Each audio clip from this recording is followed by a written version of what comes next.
मन एक कल्पवृक्ष। आपका मन 5 अलग-अलग अवस्थाओं में हो सकता है। आपका मन निष्क्रिय हो सकता है।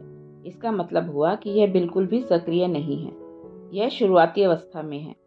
अगर आप इसे ऊर्जावान बनाते हैं, तब यह सक्रिय हो जाता है, लेकिन बिखरा रहता है। अगर आप इसे अधिक ऊर्जावान बनाते हैं, तब यह बिखरा तो नहीं रहता, लेकिन इधर-उधर डोलता है। अगर आप इसे और अधिक ऊर्जावान बनाते हैं, तो यह एक लक्ष्य पर केंद्रित हो जाता है।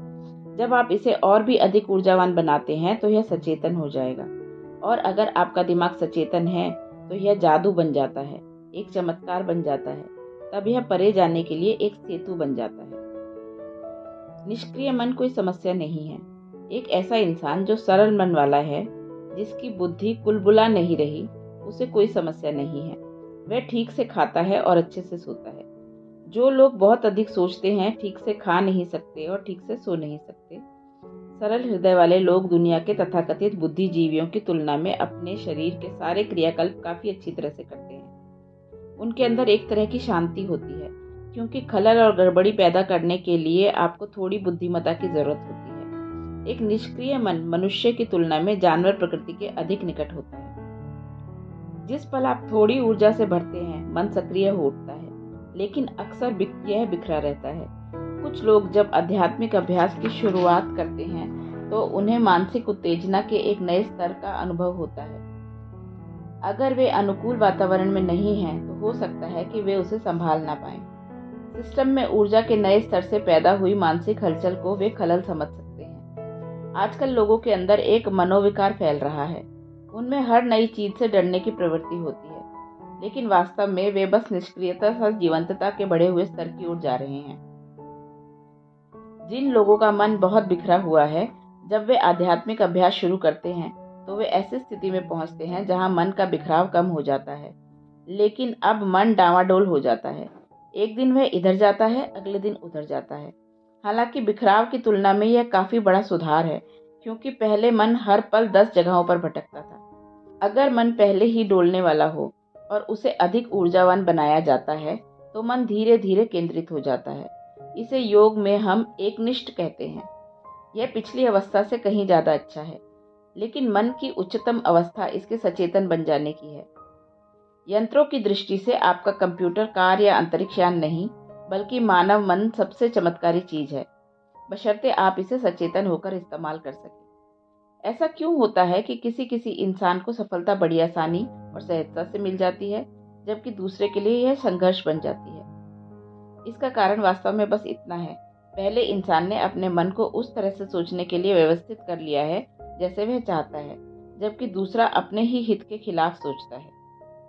एक सुस्थापित और सुव्यवस्थित मन को कल्पवृक्ष कहते हैं, यानी मनचाहा वरदान देने वाला पेड़। इस तरह का मन होने पर आप जो भी मांगते हैं वह साकार हो जाता है। आपको बस इतना करना है कि मन को उस हद तक विकसित करें जहां यह एक कल्पवृक्ष बन जाए, ना कि पागलपन का स्रोत।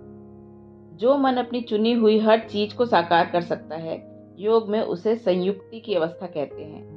यह संभाव से पैदा होने वाली निपुणता है। एक बार जब आपके विचार व्यवस्थित हो जाएं, तो आपकी भावनाएं भी व्यवस्थित हो जाएंगी।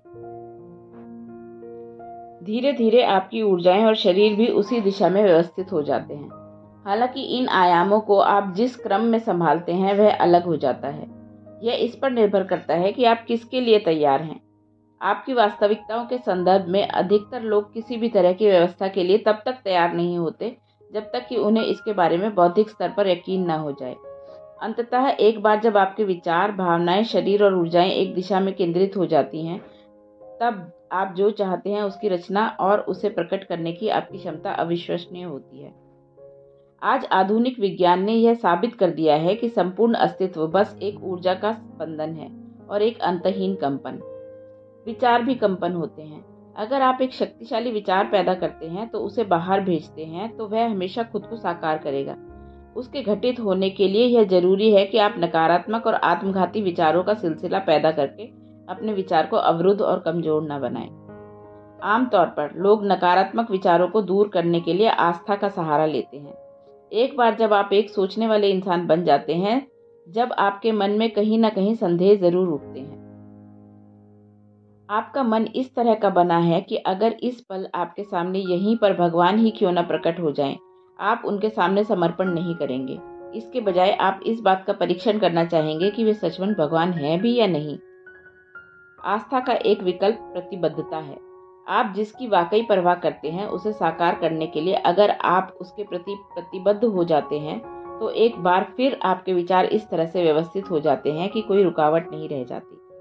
आप जिस तरफ चाहते हैं उस तरफ आपके विचार बड़ी आसानी से प्रवाहित होने लगते हैं और एक बार जब ऐसा होता है तो आपकी इच्छा का साकार होना एक स्वाभाविक परिणाम होता है।